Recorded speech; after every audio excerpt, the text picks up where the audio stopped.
ومن يبتغ غير الإسلام دينا فلن يقبل منه وهو في الآخرة من الخاسرين. وقال الله سبحانه وتعالى: إن الدين عند الله الإسلام. وقال رسول الله صلى الله عليه وسلم: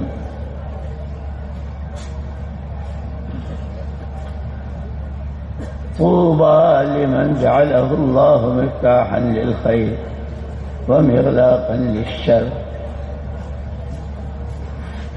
وقال رسول الله صلى الله عليه وسلم: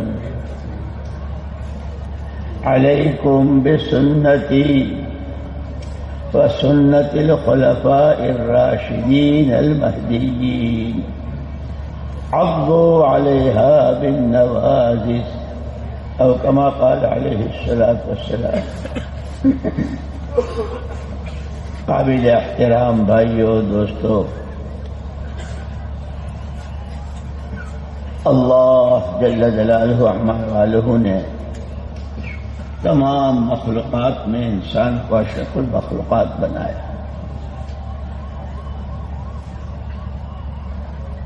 خود انسان ساری مخلوقات کو تو امر کن سے ہو جا ہو گئی، ہو جا ہو گئی، لیکن انسان کو اللہ نے اپنے دست قدرت سے بنایا. اسی لیے اس کو اس کے اپنے حال پر نہیں چھوڑا، بلکہ جب اس کو پیدا کیا اور زندگی دی تو اللہ نے زندگی گزارنے کا طریقہ بھی خود ہی بتایا. اسی لیے کہتے ہیں انسانی زندگی گزارنے کا وہ طریقہ جو زندگی دینے والے نے تجویز کیا ہے اس کا نام تو ہے دین، اس کا نام ہے دین. تو یہ بہت بڑا اللہ نے فضل فرمایا ہے کہ انسانوں کو یوں ہی آزاد نہیں چھوڑ دیا کہ اب ہم نے تم کو پیدا کر دیا، سر سے پیر تک آزاد دے دیے، تمہارا جی میں آئے وہ بولو سنو کرو، جہاں چاہے جیسے چاہے جیو، جیسے چاہے مرو، جو چاہے کھاؤ، جو چاہے کماؤ. ایسا نہیں چھوڑا، بلکہ پہلے ہی دن سے اس انسان کی صحیح رہبری کے لیے، اور رہبری بھی پورے خیر خواہانہ انداز میں. اس لیے حضور اکرم صلی اللہ علیہ وسلم کی جو دو صفتیں ہیں نا، بشیر و نذیر، عام طور پر لوگ نذیر کا ترجمہ کرتے ہیں ڈرانے والے، بشیر خوشخبریاں سنانے والے، اور نذیر کا ترجمہ کرتے ہیں ڈرانے والے. تو نبی دھمکانے ڈرانے آتے ہیں. سید سلیمان ندوی نور اللہ مرقدہ نے اس کا بڑا اچھا ترجمہ کیا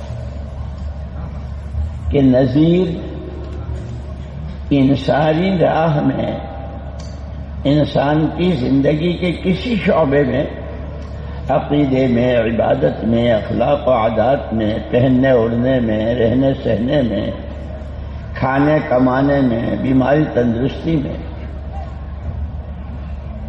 جن چیزوں کے خطرات ہو ان خطرات سے پیار کے ساتھ، حکمت کے ساتھ آگاہ کر دینا، باخبر کر دینا، اور اس کے مقابلے کا جو صحیح راستہ ہے وہ بتانا، اس کا نام ہے نذیر.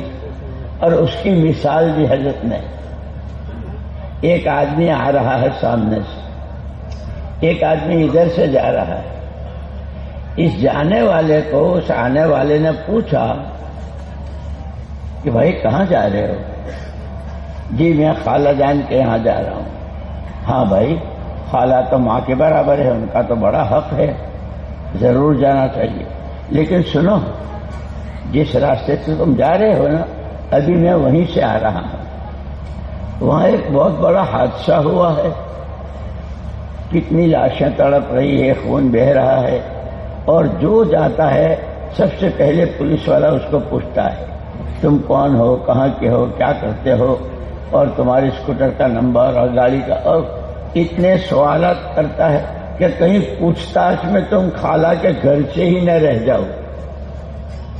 تو یہ آدمی جانے والا پوچھتا ہے کہ میں خالہ کے گھر، ارے میں تو کہہ رہا ہوں تو ماں کے برابر ہے، ہم ماسی کہتے ہیں ان کو،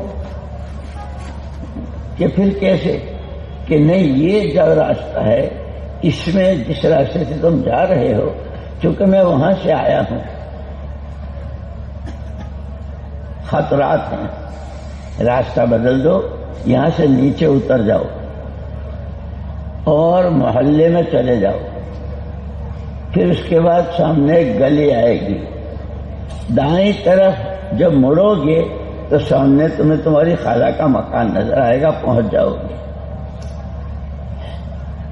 اس آدمی کو خالہ کے گھر جانے میں جو خطرہ ہے وہ پیار کے ساتھ، اس کی خیرخواہی کے ساتھ اس کو خطرے سے آگاہ کیا، اور اصل جس جگہ اس کو جانا ہے اس کا راستہ بھی بتلا دیا۔ اس کا نام ہے نذیر۔ اس لیے تمام انبیاء اور تمام رسول علیہ الصلوۃ والتسلیمات نے جب بھی اپنی قوموں کو، اپنی امتوں کو للکارا ہے، ایمان کی دعوت دی ہے، تو یوں لکھا ہے علماء نے کہ 3 چیزیں سارے نبیوں کے بیچ میں مشترک۔ ہر ایک کی پہلی آواز ایمان کی، ایھا الناس، لوگوں اللہ کو مانو، پہلی آواز ایمان کی۔ پھر دوسری آواز نبیوں کی، انی لکم ناصح امین، ہم تمہیں جو راستہ بتا رہے ہیں، عقیدہ صحیح یہ ہے، عقیدہ غلط یہ ہے، عبادت صحیح یہ ہے، غلط یہ ہے، یہ حلال یہ حرام، یہ جائز یہ ناجائز، یہ دیکھو یہ مت دیکھو، یہ سنو یہ مت سنو، یہ جو ہم بتا رہے ہیں، ہمیں تم سے کچھ نہیں چاہیے، تمہارے اپنے بھلے میں، کہ تمہاری اپنی جان تمہارے لیے وبال نہ بنے، اللہ کی پکڑ میں نہ آ جائے، بلکہ اللہ کے یہاں کی نعمتوں کے خزانے اس کے دہانے کھل جائیں۔ اس لیے تمہارے بھلے میں ہم تم کو یہ بتلا رہے ہیں۔ تمام نبیوں کی آواز انی لکم ناصح امین۔ اور تیسری چیز جو تمام نبیوں نے فرمائی، ما اسألکم علیہ من اجر، ما اسألکم علیہ مالا، ہم جو تمہیں راستہ بتا رہے ہیں، سکھا رہے ہیں، چلا رہے ہیں، سمجھا رہے ہیں، ہاں تم تو نادانی میں، تم تو جانتے نہیں ہو کہ نبی کتنی اونچی شخصیت، اور نبی کیسی رحمت، اور نبی کون، اس لیے تم تکلیفیں بھی دیتے ہو، تو ہماری طرف سے تو یہ بھی سن لو، وَلَنَصْبِرَنَّ عَلَىٰ مَا آذَيْتُمْ، ہم تو تمہاری تکلیفوں پر صبر کرتے رہیں گے، تمہیں راستہ بتاتے رہیں گے، تم سے پھوٹی کوڑی نہیں چاہیے، ان اجر الا علی اللہ۔ اسی لیے مزاج نبوت میں علماء نے عجیب بات لکھا، اس لیے کہ ہر کام اپنے مزاج سے ہوتا ہے، تجارت تاجرانہ مزاج سے، کھیتی کے مزاج سے، نوکری کے مزاج سے، حکومت کے مزاج سے، کہ کار نبوت کا کام نبوت والے مزاج سے۔ اس میں لکھا ہے علماء کرام نے کہ نبوت کے مزاج کی 2 بنیادیں، صرف اور صرف اللہ راضی ہو جائے، نبوت کی ساری محنتیں پہلے دن سے لے کے آخری دن، اس لیے حضور اکرم صلی اللہ علیہ وسلم کی آخری دعا، پھر کہ سکرات تو ہر ایک کو آنی ہے، دنیا سے تو ہر ایک کو جانا ہے، حضور دعا فرما رہے ہیں، اللہم اعنی علی غمرات الموت، پروردگار موت کی سختیوں پر میری مدد فرما، اللہم اغفر لی وارحمنی والحقنی بالرفیق الاعلی، یہ آپ کی دعا ہے۔ تو نبوت کے مزاج میں صرف سب سے پہلے اللہ کی رضا اور وہ آخرت جو ہمیشہ ہمیشہ کی ہے، وہ صلاح و فلاح والی، کامیابی والی نبی یہ چاہتے ہیں۔ جتنے مجاہدے، جتنی قربانیاں، جتنی تکلیفیں، سردی، گرمی، بھوک، پیاس، لوگوں کی اظہار آسانیاں، اس سب کے نتیجے میں ہماری آخرت بن جائے۔ اس لیے حضور اکرم صلی اللہ علیہ وسلم نے اس مزاج کا نمونہ تیار کیا تھا۔ آپ کی ذات تو نمونہ تھی ہی، لیکن آپ کو ایک ذمہ داری دی تھی۔ دو ذمہ داریاں تھیں آپ کی۔ سب سے پہلے آپ کو خود کرنا ہے، داعین الی اللہ، اللہ کا ہر بندہ بندی اللہ سے وابستہ ہو جائے، اللہ کو پہچان لے، اس کی قدرت کو سمجھے، اس کی ذات و صفات، اس کی صفات جمالیہ، صفات جلالیہ، اس کے خزانے جو سب سے پہلے آدمی یہ سمجھے۔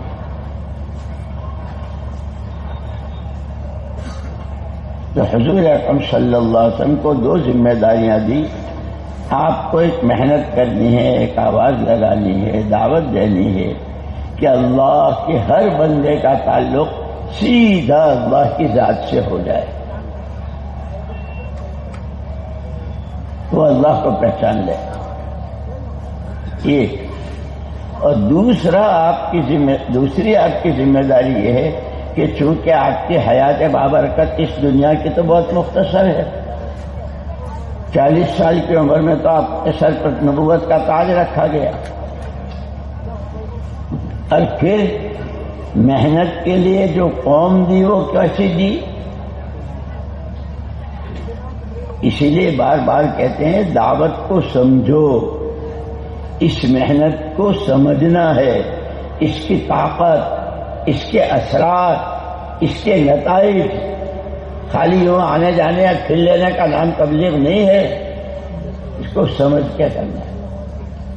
آپ سب جانتے ہو، مدرسہ ہو یا اسکول ہو، استاد کی کوشش یہ ہوتی ہے کہ جتنے بھی طلبہ ہیں، اسٹوڈنٹس ہیں، ان میں جو اچھے ذہین لڑکے ہوں وہ پہلی رو میں ہوں، سامنے ہوں، تاکہ استاد کی بات لے سکے، سمجھ سکے۔ یہاں کون ہے؟ حبیب رب العالمین، سید الاولین والآخرین، امام الانبیاء والرسل، بعد از خدا بزرگ کوئی اور قصہ مختصر، اللہ کے بعد اور کوئی ہے ہی نہیں مخلوق۔ وہ ان کو اتنا کام دیا، اور ان کے سامنے پہلی رو کون ہے؟ 600 سال تک جو جہالت میں اور شرک میں رہے۔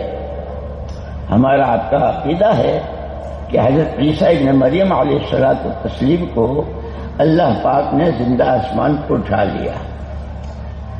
ان کے بعد روئے زمین پر کوئی نبی، کوئی پیغمبر نہیں۔ نبی ہی آ کر امت کو، لوگوں کو، اللہ کے بندوں کو اللہ کا تعارف کراتے تھے، آخرت سمجھاتے تھے، اچھے عملوں پر اللہ کیا دیں گے، گناہوں کی کیا سزا ہے، یہ بہت پیار سے نبی سمجھاتے تھے، لیکن کوئی نبی تھے نہیں۔ اسی لیے اس پورے زمانے کو حضرت عیسیٰ علیہ السلام کے اٹھا لے جانے کے بعد سے حضور اکرم صلی اللہ علیہ وسلم کی بعثت تک بیچ کا جتنا زمانہ ہے، اس زمانے کا نام ہی زمانہ جاہلیت، کہ وہ کتنا ہے؟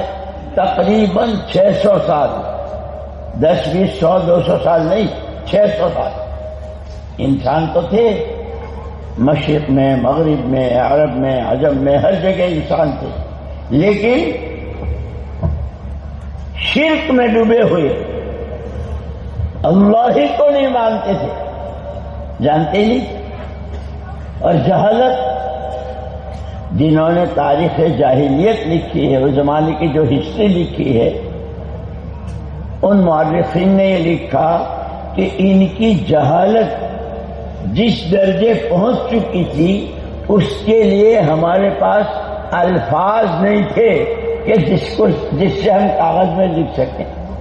آخری درجے 600 سال کی جہالت میں ڈوبے ہوئے، شرک رگو ریشے میں. وہ پہلی رو ہے امام الانبیاء کے سامنے. مجھے اور آپ کو سمجھانے کے لیے حضور پاک صلی اللہ علیہ وسلم کے ہر عمل میں ہماری رہبری ہے کہ اب آپ نے کیا قولوا لا الہ الا اللہ یہاں سے شروع ہوا، ایمان کی دعوت دی. اللہ ایک ہی ہے، وہی سب کچھ، اسی سے سب کچھ، نفع نقصان، زندگی موت، عزت ذلت، بنانی بگاڑنی اسی کے قبضے میں. یہ آپ ان کو سکھا رہے ہیں. یہ پہلی رو ہے ان کا جو جہالتوں میں ڈوبے ہوئے. یہ پہلے دنیا جو تھی وہ آدھی تقسیم تھی دو حصوں میں، آدھی کسرا کے پاس تھی اور آدھی قیصر کے پاس تھی، روم و فارس. یہ عرب قوم، ان کے پاس تو کھانے کو تھا نہ پینے کو تھا، بھوکے سے مردار کھاتے تھے.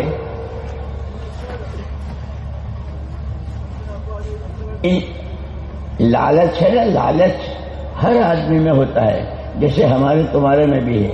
بس خدا کرے یہ لالچ ہمارا چیزوں کا لالچ اعمال سے بدل جائے.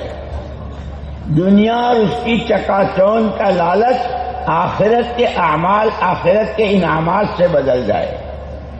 انسان اللہ کے علاوہ کا کسی کا تاثر اور کسی سے ملاقات اور کسی سے تعلق بن جائے، اس کا لالچ یہ اللہ کی ذات سے بدل جائے.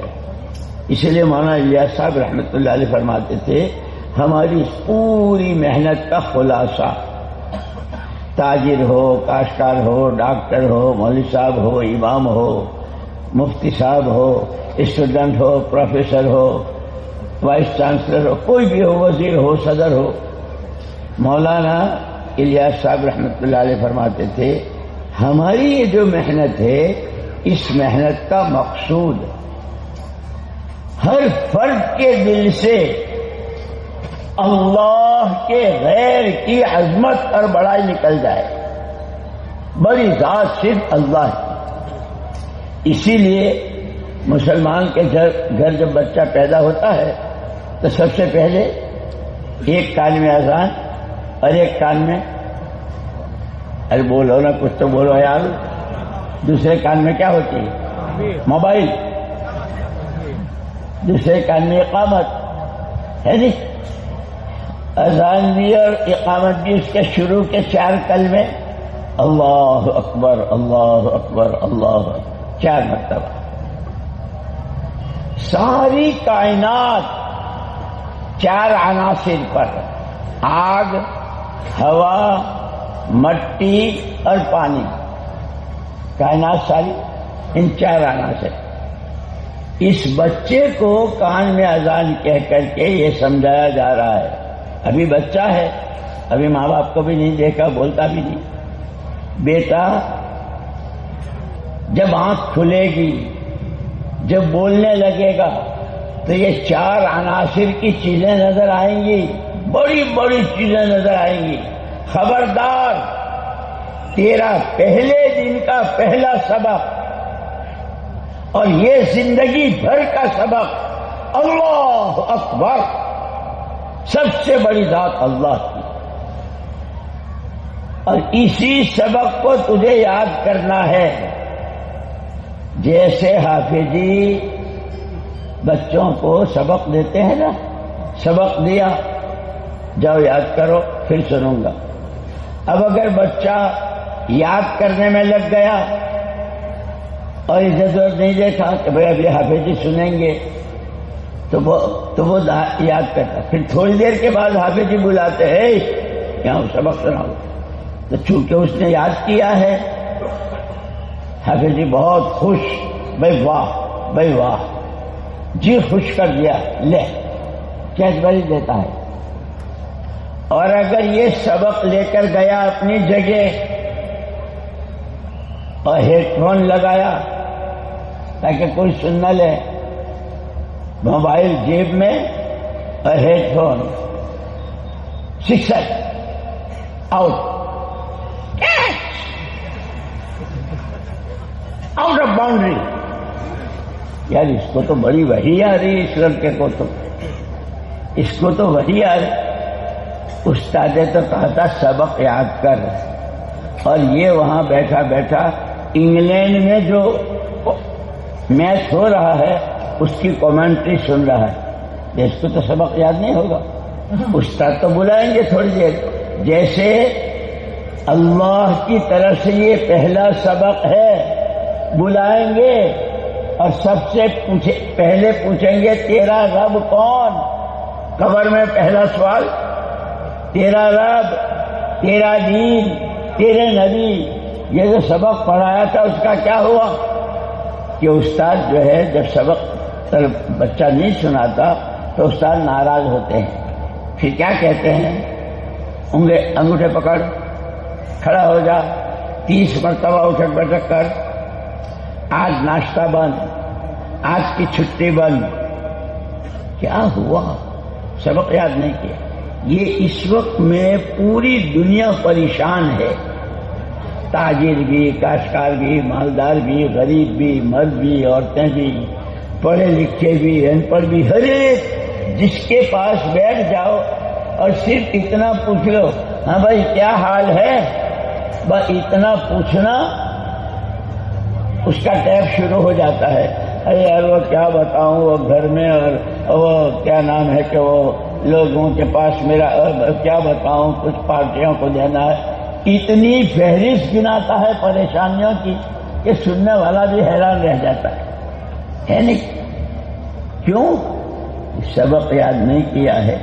پیسہ بڑا، پیسہ بڑا، پیسہ ہے تو سب کچھ. لوگ کہتے ہیں نا، حضور اکرم صلی اللہ علیہ وسلم نے تو کہنے کو کہا تھا قولوا لا الہ الا اللہ، لا الہ الا اللہ کہو. اور یہ کیا کہنے لگے؟ پیسہ ہے تو سب کچھ. وہاں کہا تھا اللہ ہے تو سب کچھ، ایمان ہے تو سب کچھ، دین ہے تو سب کچھ، دنیا بھی اور آخرت بھی. سوال میں نے کیا میرے دوستوں اور بزرگوں کہ نبی آتے رہے، محنت کرتے رہے. جب امت کے درمیان سے نبی جاتے تھے تو آپ نے دیکھا ہوگا کلاس میں سے، درجے میں سے جب استاد تھوڑی دیر جاتے ہیں نا تو لڑکے کیا کرتے ہیں؟ آپس میں کسی کی کتاب پھاڑ دی، کسی کی کاپی پھاڑ دی، کسی کا قلم چھین لیا، کسی کو دھکا مارا، کسی کو مکہ ہوتا ہے. جب استاد واپس آتا ہے تو استاد اس نے میری کاپی پھاڑی، نہیں پہلے اس نے میری پھاڑی تھی. تو استاد چاروں طرف سے شکایتیں. ایسے ہی جب نبی امت کے درمیان سے جاتے تھے تو نبی والی محنت رک جاتی تھی، ایمان کی، عبادت کی، اخلاق کی، جو نبی لے کر آتے تھے. تو پھر شکایتیں، بد اخلاقی، بے دینی، شرک، یہ سب شروع ہو جاتے تھے. لیکن چونکہ ساری مخلوق حدیث پاک میں ہے الخلق عیال اللہ، مخلوق پوری کی پوری اللہ کا کنبہ ہے. مشرق میں ہوں، مغرب میں ہوں، کسی رنگ کے ہوں، کوئی سی زبان بولتے ہوں، کسی خاندان برادر کے ہوں، جو آدم کا بیٹا اور حوا کی بیٹی وہ اللہ کا کنبہ. اور ساتھ کے ساتھ اسی حدیث میں حضور نے فرمایا اس پورے کنبے میں اللہ کو سب سے زیادہ پیارا وہ بندہ اور وہ بندی جو اس کے کنبے کے لوگوں کو نفع پہنچاوے. پھر علماء ہیں، اس لیے بار بار کہتے ہیں بھائی علماء کی صحبت، علماء سے سیکھو، علماء سے سمجھو، علماء کی مجالس میں بیٹھو. علماء نے نفع کی دو شکلیں بتائی کہ جو سب نفع پہنچائے وہ سب سے زیادہ پیارا ہے. تو علماء نے فرمایا کہ نفع دو طرح کا، ایک وقتی اور ایک دائمی، ایک ٹائمپریری اور ایک پرماننٹ. بھوک لگی، کھانا کھلا دیا، آپ نے نفع پہنچایا. پھر تھوڑی دیر کے بعد بھوک لگے گی، پیاسے کو پانی پلایا، نفع پہنچایا. راستہ بھول گیا تھا، بتا دیا کہ یہ وقتی نفع پہنچانا ہے. سردی لگ رہی ہے، آپ نے کپڑا ڈال دیا. بہت پسینے آ رہے ہیں، ہوا کے لیے پنکھا. تو یہ وقتی نفع ہے. ایک نفع جس کو قرآن نے کہا فمن زحزح عن النار وادخل الجنہ کل نفس ذائقۃ الموت وانما توفون اجورکم یوم القیامہ فمن زحزح عن النار وادخل الجنہ فقد فاز وما الحیات الدنیا الا متاع الغرور. موت ایک ایسی چیز ہے، نعوذ باللہ لوگوں نے اللہ کا بھی انکار کیا، حضور کی نبوت کا انکار کیا، قرآن اللہ کی کتاب ہے اس کا بھی انکار کیا، اور کیا کیا موت کا کسی نے انکار کیا ہو؟ آج تک دنیا میں ایک نہیں. ہر ایک کو موت کا مزہ چکھنا ہے. اور موت کے بعد اللہ پاک فرماتے ہیں تم نے یہاں چند دنوں کی زندگی میں جو کچھ کیا ہے. اسی لیے کہتے ہیں کہ انسان جو ہے نا یہ عملوں کی مشین ہے. جیسے کارخانوں میں، فیکٹریوں میں سامانوں کی مشینیں ہوتی ہیں نا، مختلف قسم کے سامان بنتے ہیں. یہ اعمال کی مشین. یہ جو میں بول رہا ہوں یہ میرا عمل بولنے کا بن رہا ہے، یہ عمل بن رہا ہے. یہ دونوں طرف لکھنے والے موجود ہیں، لکھ رہے ہیں. آپ سن رہے ہیں، آپ کے سننے کا عمل بن رہا ہے.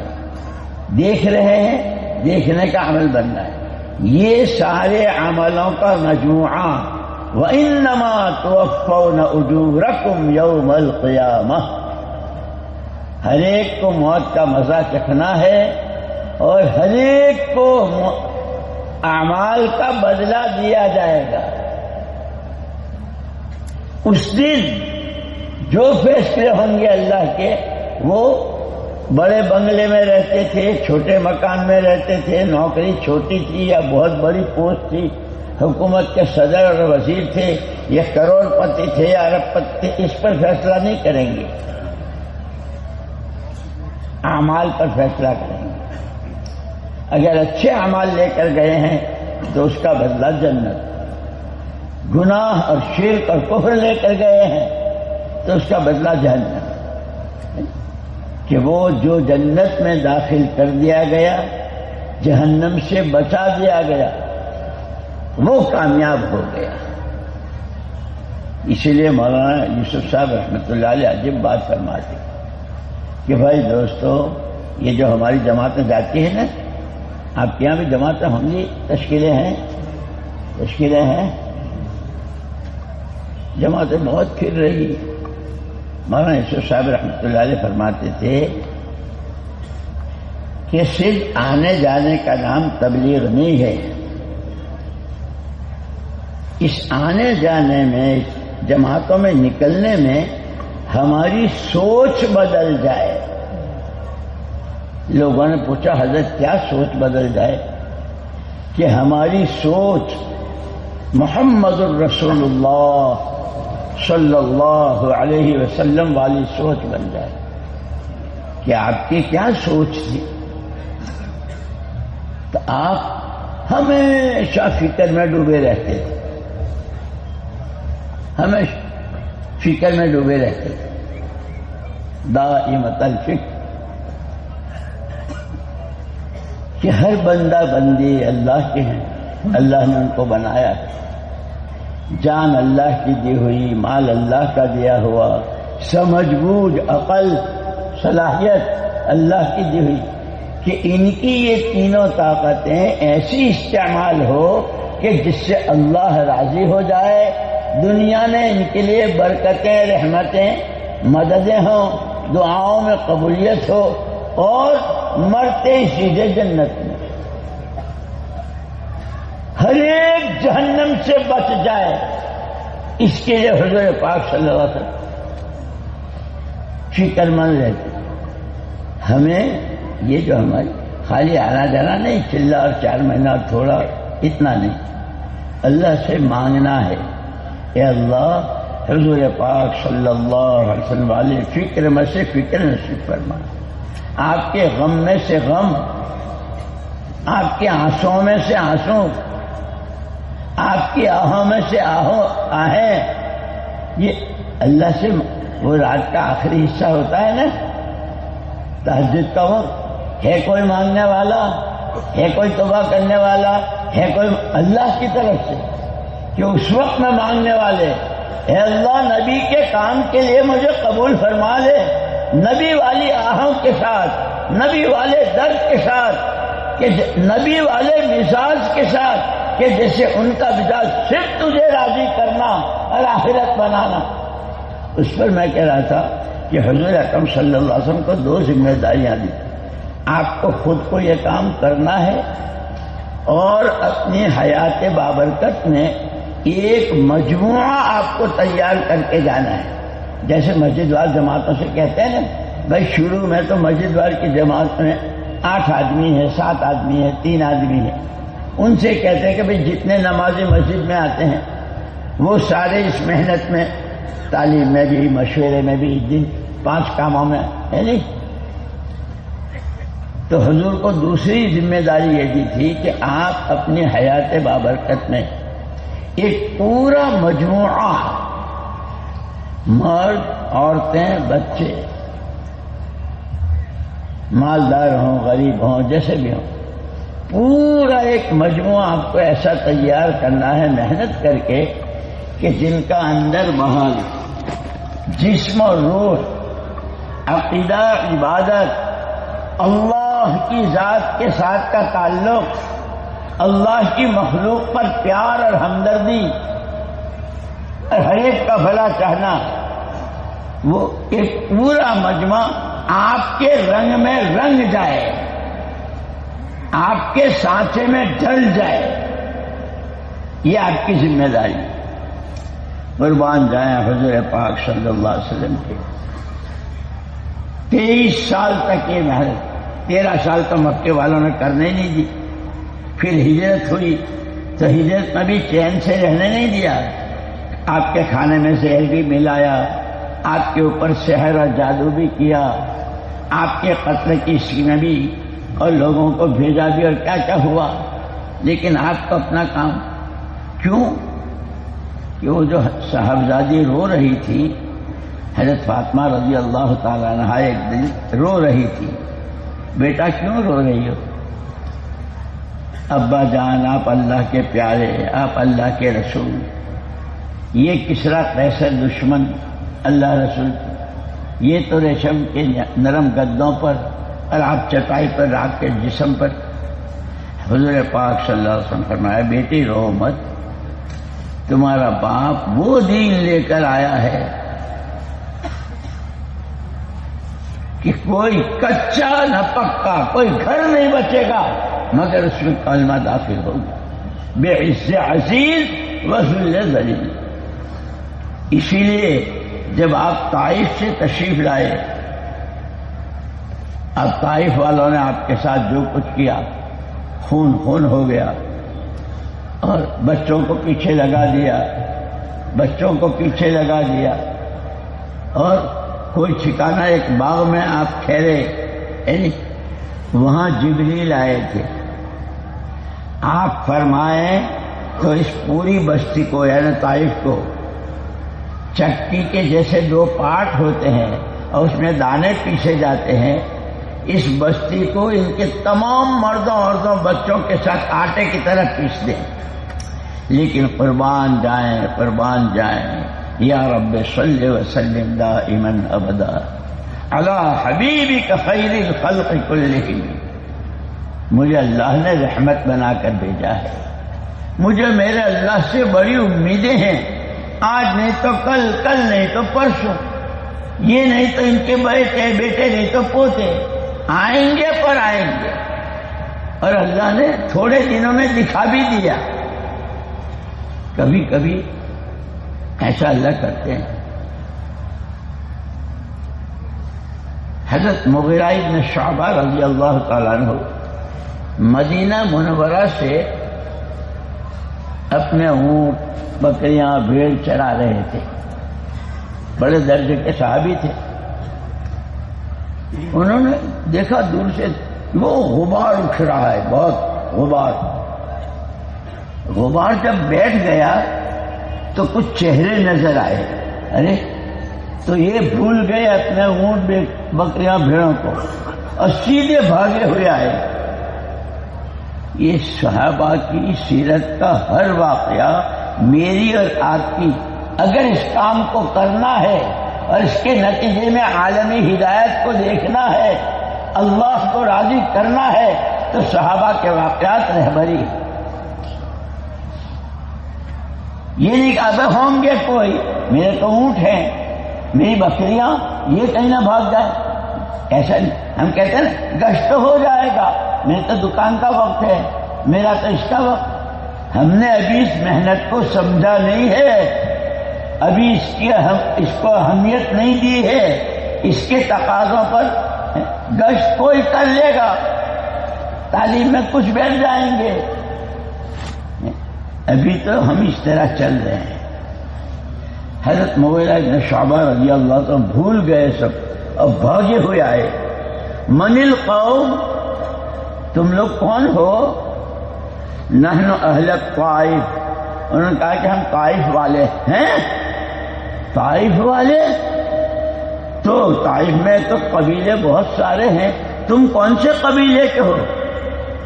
نحن بنو ثقیف، بنو ثقیف کے لوگ ہیں۔ حضرت مغیرہ بن شعبہ رضی اللہ عنہ کو پوری تاریخ ذہن میں آ گئی کہ حضور اکرم صلی اللہ علیہ وسلم کو جب مکے والے آپ کو ستاتے تھے، کانٹے بچھاتے تھے، تھوکتے تھے، تو اس امید پر کہ ثقیف کے لوگ اچھے سمجھدار ہیں، بات کہوں گا سمجھ لیں گے تو قبول کر لیں گے، اس امید پر آپ ان کے پاس گئے تھے، لیکن انہوں نے جتنا کڑوا جواب دیا تھا اور جیسے پیچھے لگائے تھے، تو حضرت مغیرہ بن شعبہ رضی اللہ عنہ تو فکر میں پڑ گئے۔ طائف کے ہو، بنو ثقیف کے ہو، تو جا کہاں رہے ہو؟ یہ تو بتاؤ جا کہاں رہے ہو، کیسے؟ جی ہم دربار رسالت مآب صلی اللہ علیہ وسلم میں ان کا کلمہ پڑھنے جا رہے ہیں۔ محنت کب ہوئی تھی، نتیجہ کب آیا اور کیسے آئے؟ ہم کیا چاہتے ہیں آج گشت کیا تو سارا گاؤں نمازی ہو جائے، اور نہیں تو کہا بھائی یہ تو بہت پٹر مانتے نہیں، ہم کو تو ابھی گشت کرنا بھی نہیں آتا، لوگوں سے بات کرنی بھی نہیں آتی، وہ اسی لیے بار بار سیرت سمجھو، پڑھو اور سمجھے ہو کے ساتھ، قربانیاں والوں کے ساتھ رہو۔ اتنا سننا تھا کہ حضرت مغیرہ بن شعبہ رضی اللہ تعالیٰ عنہ سارا بھول بھلا کے ہانپتے اور کانپتے کہ یہ بشارت، یہ خوشخبری جب حضور اکرم صلی اللہ علیہ وسلم کو سناؤں گا کہ آپ کی وہ طائف کی رات اور آپ کا طائف کا وہ سفر اور آپ کی وہ تکلیفیں اللہ نتیجہ دکھا رہے ہیں، اس کی خوشخبری تو حضور کا دل خوش، اور حضور کے قلب مبارک سے جو دعا میرے لیے نکلے گی، ساری دنیا کی نعمتیں ایک طرف اور میرے آقا کی دعا میرے لیے ایک طرف، اس لالچ میں ہاں راستے میں ملے حضرت ابوبکر صدیق رضی اللہ تعالی عنہ. بھائی مغیرہ خیریت تو ہے؟ سانس پھول رہا ہے اور کیا بات ہوئی؟ ارے آج مت پوچھو، کیا آج مت پوچھو. ہماری خوشیوں کا سامان بتا رہے ہیں، ہم کو سمجھا رہے ہیں. کسی کی تشکیل کر رہے تھے، 20 سال سے کوئی قابو میں نہیں آ رہا تھا، 10 سال سے کسی کو سمجھا رہے تھے. آج وہ آیا کہ آج نہ پوچھو آج کی خوشی کا سامان. کیا ہوا کہ اللہ پاک بنو ثقیف کو لے کر آئے ہیں، اور اس میں بھی بنو ثقیف کا نوجوان محمد ابن قاسم ثقفی، جن کی برکت سے یہ سارا بر صغیر جو ہے نا ایمان والی ہم تم نے نہ کرنا، سب ان کے نام اعمال میں. حضرت ابوبکر صدیق رضی اللہ تعالیٰ کے بھی منہ میں اچھا پہلے تو پوچھا کہ کیا کوئی لڑکا ہوا، کیا ہوا جو بہت خوش جا رہے اور بہت، ارے تم لڑکے کی بات کر رہے ہو، 100 تو میں اپنے ہاتھ سے دفن کر چکا ہوں اور 120 ابھی موجود ہیں. وہ 2 یا 3 کا قانون نہیں بنا تھا اس وقت وہاں.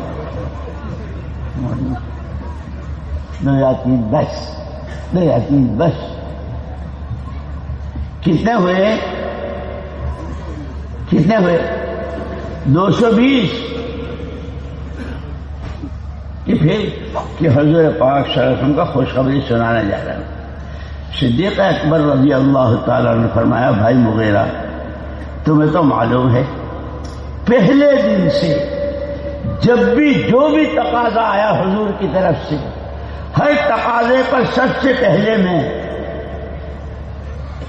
اس لیے کہتے ہیں جب تقاضے پیش کیے جائیں تو ہر آدمی یوں سوچے کہ سب سے پہلے میں ہو جاؤں.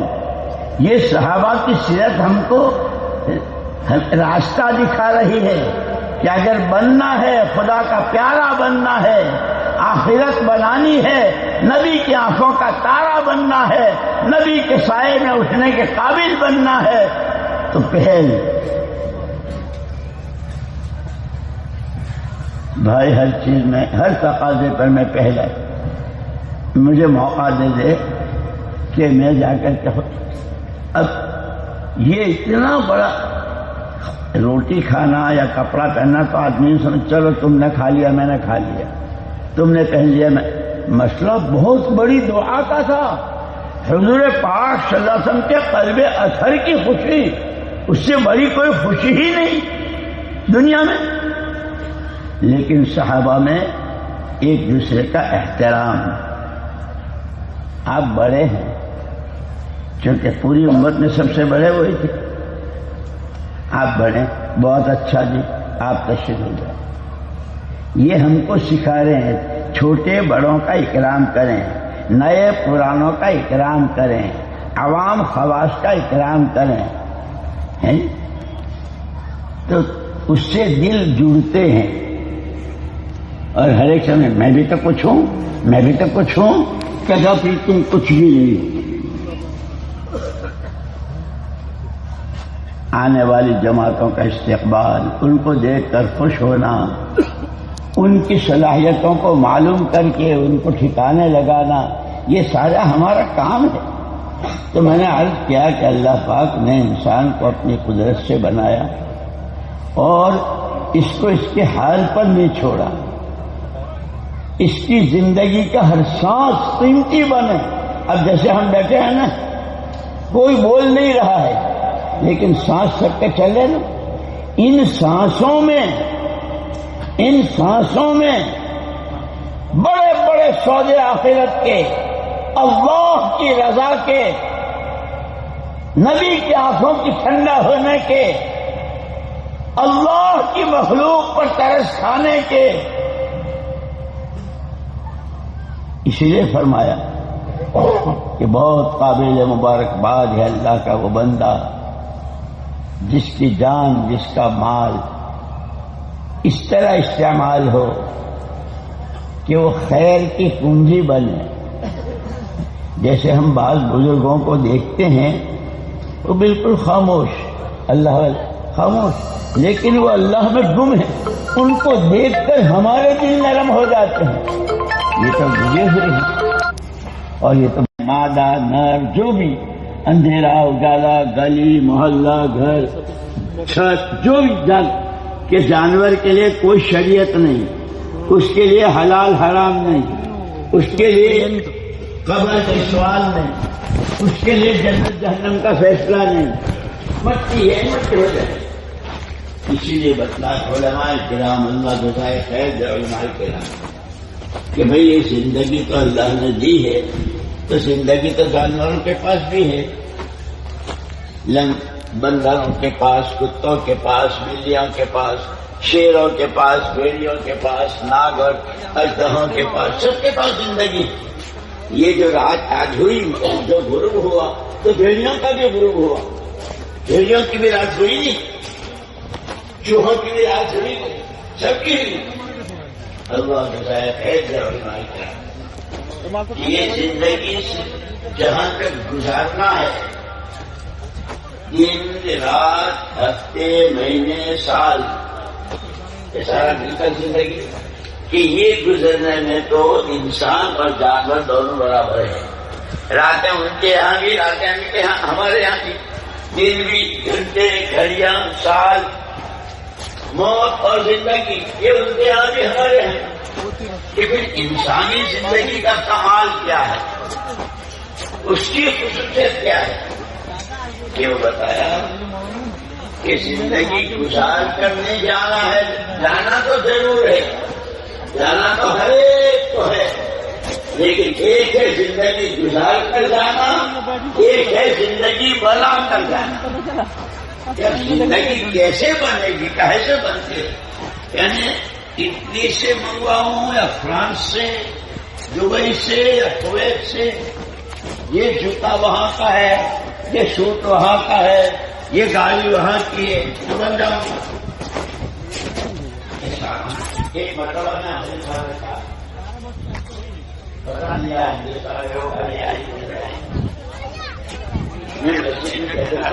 ایک ہمارا ساتھی بہت اچھا ماشاء اللہ پابندی سے وقت لگانے والا بھی اچھا دیندار، لیکن روزگار تو سبھی کرتے ہیں، اس کا روزگار تھا ٹیکسی چلانا، اور وہ ٹیکسی میں چلاتا تھا لیموزین، پتہ نہیں یہاں آئی کہ نہیں آئی، بہت بڑی گاڑی